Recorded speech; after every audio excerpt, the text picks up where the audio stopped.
Hello there, this is Big Benedict. We're playing Tomb Raider 2013 on hard difficulty, and this is my no upgrade run for the aforementioned title on the aforementioned difficulty. This is part 6 of X, because I don't know how many installments there will be. If I had to guess, probably 15 with the rate I'm going at. So we're shambling into Shantytown, which I also call Shit Town, and this is the point in the game where the difficulty increases.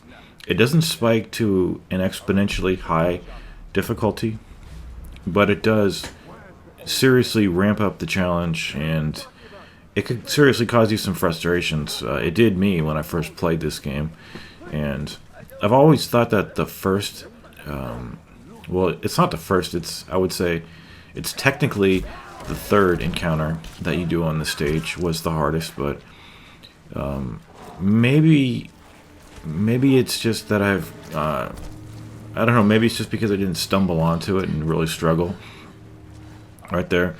But this is the first encounter here, and you do get the upper hand because the enemies are not aggroed towards you quite yet. So we're going to try to take out the guy on the top first, and what happens here, kind of strangely, is that you can go back as far as you want to, but when Laura puts away the bow and holds the torch, that means that fighting is no longer an option. I think it might do it over here. If you go back too far, she's going to put the torch up, the enemies go away, and it's pretty much saying, well, you stepped away too far, you're out of the boundaries of the fight. So the enemies are going to reset somewhat, and you're going to have to come back here and actually fight, you fucking coward. But hopefully that doesn't happen to you, because, you know, you can stare down one of these guys who's throwing butcher knives at you and machetes, and just put your nice shit-eating grin on it, take what you're given in Shit Town, and, you know, just do your thing as best as you possibly can, which is to say, don't lose. But I died many times over here. But I died fewer times on the fights that I thought I would perhaps not be able to beat, since this is a no upgrade run. Our rate of fire, ooh, that really is a problem in this game. Getting stun locked by those assault rifle guys. And this guy's actually going to jump down, so it's not just for me. He'll jump down for you too. So you'll need to get back, shoulder swap, get the beat on him, and hopefully he won't stun lock you too badly. But if you need to use... Oh, we don't have the fire arrows quite yet. That's why I was thinking double tap on the up button on the D-pad to use the fire arrows. Fire arrows are very good because they do a spread damage that other enemies can fall into. And speaking of falling into things, I just landed into a trap. You don't want to land in that trap when there are enemies afoot. Fortunately, all the enemies were dead at that point. See what it says? 1/3, 1 of 3 shotgun parts found. I believe if you find, just keep opening salvage in this game, they're going to give you a better shotgun. So at that point, I remembered to myself, don't do that, Bick, because what's going to happen is you're going to get an upgrade, and this is a no upgrade run. So there's no point to opening salvage anyway. Some things I open because I think it's ammo, but the ammo is a certain thing. It's always like a small gray box, and the arrows, obviously you can see those very clearly. But that is the first fight. Now we're going to come over here and do a second fight. You needn't to ever worry, because you do get checkpoints very periodically, or very frequently, I should say. But just a couple guys down here. And what we're trying to do is trying to get up that chopper. Ooh, it works well, actually. It really does. I don't think I ever used that, because I use my skill points to do the melee attack, which is pretty much overpowered, because it's a really strong attack. It can carry you through, like, with iframes, so that it takes off. You can heal. It's essentially a healing opportunity. It's really good. Even the one we're doing, it's a healing opportunity as well.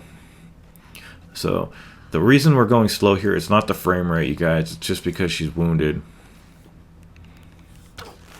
But this game, it says 60 hertz.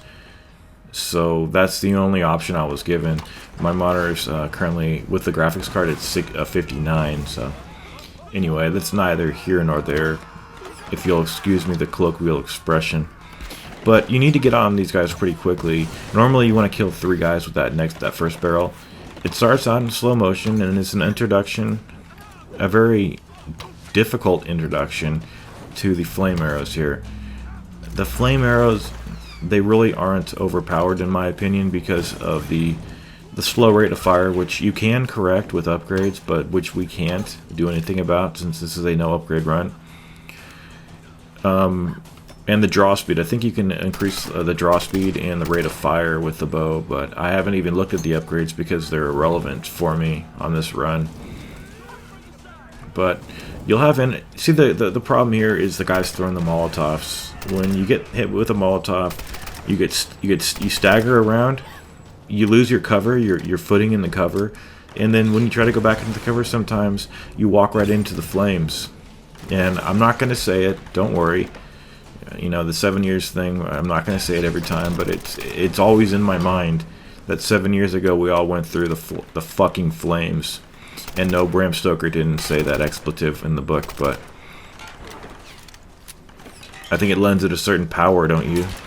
Just kidding. But this is a pretty good place to stand back here. You're definitely going to have to shoulder swap, but it's hard to see enemies through the foliage here. But this shotgun, I'm just not very happy with the shotgun. Even when you get shots like that. Don't get me wrong, it has a really great spread. It's just that enemies have to be close to you for it to do much. And that should be the way a shotgun works. I'm not saying that. And I can't... Ever since I've played Uncharted, I always want to press the R1, but the RB button to reload. Now I'm getting kind of stuck because before I was fine with X or square being the reload button, but Uncharted 1, you know how when you play one game, it's hard to get a new control scheme wrapped around your mind when you're playing. But this sequence is hard. It's really hard. But I would say using those exploding barrels to kill multi-enemies is one of the best ways to deal with that. The first 2 enemies, I believe you can kill them both with one bow or 1 arrow. What the fuck am I talking about? And also the pieces of cover that are draped in the white cloths, you can set afire the cloths and cause the cover to burn up, and then the enemies will have to go elsewhere. That also gives you a good shot at them too. So I do know the location of a tomb over here. I thought it's kind of funny that Lara in this game, sorry, I'm trying to pronounce her name right. She says she hates tombs. I thought that was kind of out of character for a fucking Tomb Raider, man. But this is a really hard fight over here as well, and it's mostly just because the cover is pretty bad. And enemies are going to be high and low and throwing cocktails at you. And you'll have a shield guy here too, but you can take him out right away. So what I used to do, you guys, because I thought this was impossible, this first part. What I would do is I would kill the first few enemies, and then I would run all around Shantytown. Just, you don't even have to stay here. You can go. Do you know where the fire was last time? The fire that we spent 7 years at, because 7 years ago we all went through the fucking flames. I'm just kidding. That is an excellent quotation, though. It really is. It's one of the best lines I've ever read. It's portentous and it's epic. But whoa, she's gushing a lot of blood. This game is grisly. It really is. It's gory and grisly. What I thought, though, I thought you couldn't stay here. I didn't think you could do this and stay here. So what I would do is I would kill a couple of guys. There was a transition right there because the battle was over. What I would do is I would just run all around Shantytown and be a coward and just kill enemies, but they take a long time to despawn, and then well, not despawn, but it just takes a long time when you do that because they've all got to hunt you down, and they can get in some really kind of you know when you're trying to get into cover and they shoot you kind of like through the cover sometimes. That's what happens on this.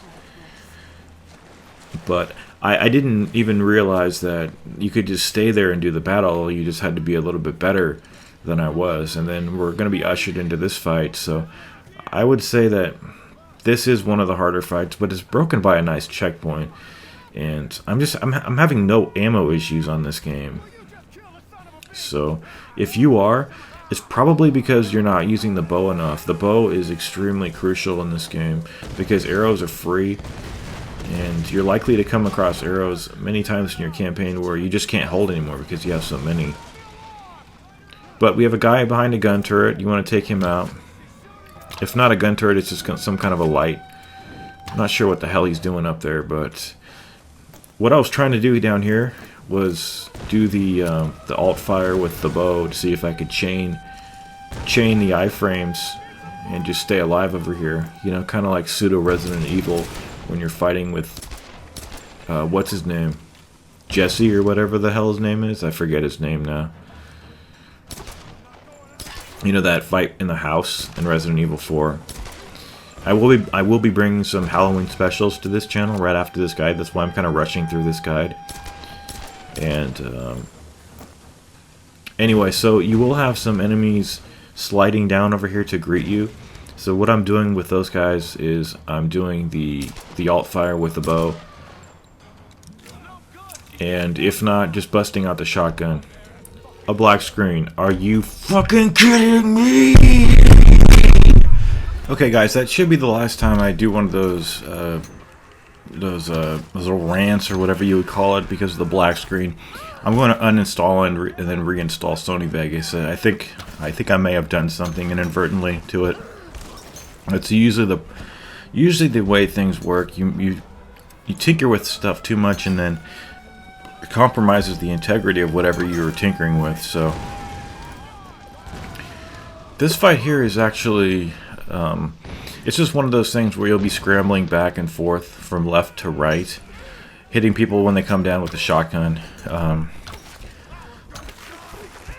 really wouldn't even recommend using the bow unless you're doing like the grab, because as you can see the screen is turning from the black and white to the color even during that animation when she's hitting the enemies with the rock. So a fantastic game. I just would rather be playing Uncharted, and I know it's my own fault. People probably think I give up a lot, and I guess I wouldn't disagree with that, but the way I think about it, I'm not making any excuses. I'm just trying to counter argue that, you know, it's either I play until I die, because what if I literally could not do it until I died, just, you know, like an hour a day until I died. I don't think I could beat the Final Vanquish bosses like that, 1 hour per day. You know, so I have to concede, like, I cannot do this. And the finality of that statement is something really that you can't know. And I know that, you know, maybe the next try you do, it could be lucky, but there has to be a cutoff time to it, in my opinion. Like, I know myself, so like when X number of hours go by, it's just, that's it. I can't handle most of this stuff. I can handle, but certain things, like when I was doing that fight in Chapter 5 on Uncharted 1, I saw the fight, and then I was also seeing it through the lens of the Final Vanquish bosses, because it was just like it, man. Just like it. Constantly moving around, avoiding a bunch of projectiles, shifting cover in as much as the cover was crumbling. And also shifting because you're moving around too. But it was a.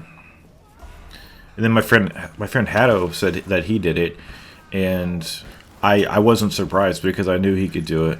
And then the guy is such a nice guy that he said that he wouldn't even upload Chapter 5 if it would hurt my feelings or something like that. And that was one of the nicest things I've ever heard from somebody, pretty much.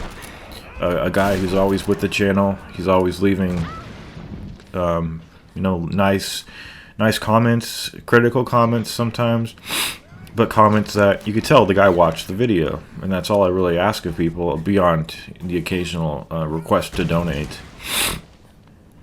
But so I wanted to give him another shout out. So if you want to watch a brutal difficulty guide for Uncharted 1, look in the comments. You'll see a user named Hado, and just click on his name. I got an achievement right there for something. I'm sorry my watermark is in the way of it. But these enemies have a pretty stacked amount of HP, to be honest about it. I knew that guy could do it. And people were really surprised that I couldn't do it, including one user named The Daily Stealth. And what was I going to say about that guy? Not much. I was just... He thought that we were talking about him at one point, but I wasn't talking about him. In fact, I was just talking about... I was talking about the other types of users who really... I don't know how to describe it, because what he was saying, like, you can do it. He wasn't doing that thing where it's like, you can do it, man, just keep trying, keep trying. He wasn't doing that. He just said, I'm sure you can do it, don't give up, and stuff like that, and I'd be surprised if you couldn't do it, and stuff like that. Like, he wasn't trying to, like, be the guy at home base, like, running the batter in because he's going overblown with it, if you understand that. But anyway... No, I don't talk about subscribers that have been here for 3 years badly. Hell no. That's extremely humbling to know people have been here for 3 years. It's I don't even think I've been here for 3 years. It's been about 2 years, hasn't it? Maybe 3 years come this November. Yeah, it's been about 3 years. What am I talking about? That's how bad I am at math. And the passage of time, I guess. So, coming up here now, don't worry, you're not going to have to be behind this piece of cover, but you might want to take one guy out before you jump down to decrease the numbers when you come down. And this is the fight that I died on more times than any other fight in Shantytown. And the reason I don't like Shantytown is not because it's hard. It's just because the preponderance of the enemies throwing the Molotovs. And I know it's a trope that persists throughout the game. I know that, but it just seems like in this chapter I'm dying by fire. This fucking black screen, man. You see, the problem with these black screens is that the conversation gets instantly derailed, and then I have to exit out of the video preview screen, put the audio clip that I have salvaged, and then come back into the session, and then you hear the cadence and decibel level of my voice altering, because I don't do audio editing too much at all. I wouldn't even say I do any audio editing. It's just video editing here. But this is a hard fight. It really is. But sufficient cover is yours if you choose to find it. And I have back here. So this is the best cover back here. And it's really helpful that you can aim in a little bit. That was something that you couldn't do in Uncharted. And I just think that that's what separates a modern game from one from last generation. And when you look at it, the quality is not that good. I think, and I suspect, that the definitive edition on the PS4 looks better. I think it does look better. And that's not the concession of a PC elitist or anything.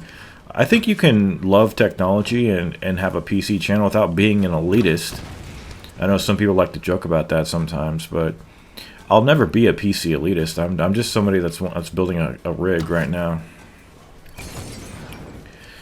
So keep shooting people in the heads as much as you can. I think that guy has a helmet on, so you might want to focus on another area of his body. But you're gonna see me favor the bow and it's just out of a fear that I'll run out of ammunition, but this is a fight that you want to save the ammunition on for this fight so that you can use the ammo in this fight. I mean, I had like 60 rounds when I was finished with this. Uncharted really is screwed up in that department. You should have 3 guns. You should be able to hold an Uzi, an assault rifle, and a handgun. That would make the game so much more playable because you're running out of ammo like every second. And it's on crush. It persists on crushing too. It's a crushing problem and it's a brutal problem.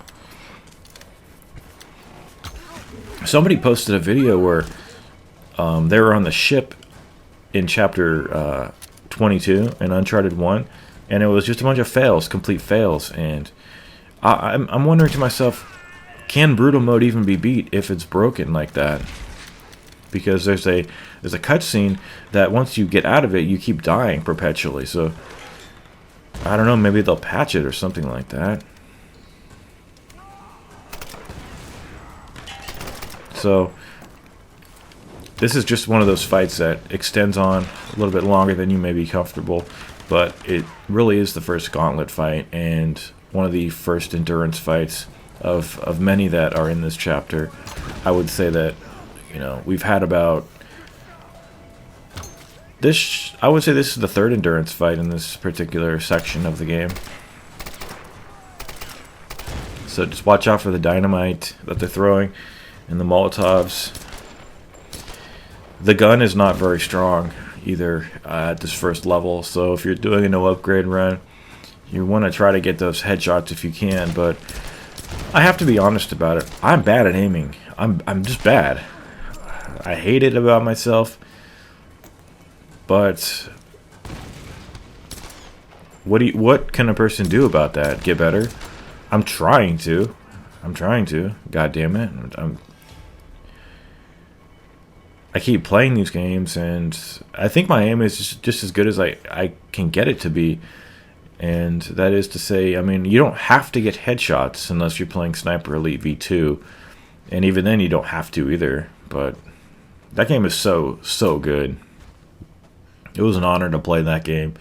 And don't worry, I'll release something different on Saturday night when I have my weekly shit fest. If you don't know what it is, the shit fest, and the reason I say like shit town and shit fuckers and stuff like that, it's not because I'm trying to be vulgar necessarily. It's just because I call my opera program that I listen to every Saturday night. It used to be on Fridays. I've talked about this many times. It's on Capital Public Radio. It's broadcast about an hour away from my house, actually. I'm pretty close to the actual shit fucking fest. And the dude plays opera. His name is Sean Bianco. And he just finished the Ring Cycle. It's a 4-hour program every night, and even if you're in another country, you can still listen to it on the World Wide Web.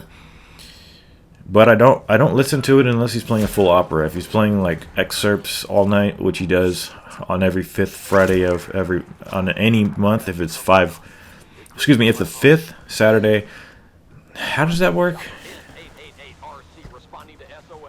Oh, if the month has 5 Saturdays, then he'll play just excerpts and not a full opera, and I just can't suffer to listen to that, because what ends up happening is that he ends up talking too much during the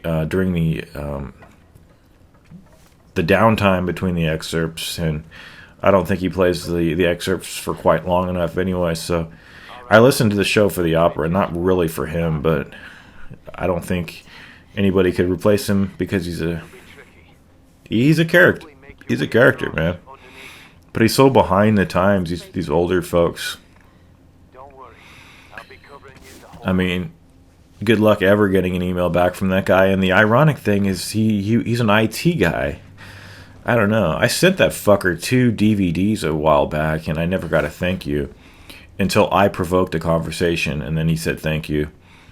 But I won some tickets from him back in 2006. I went to the opera because he used to do this thing when he had tickets. He would, you'd be like the 6th caller or whatever would call in, and I won one time, and I was so thrilled. But it just turned out that I got drunk downtown and drove home a little inebriated.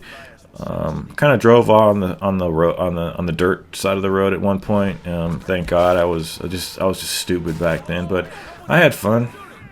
I had fun. Had a damn bad headache though when I got home.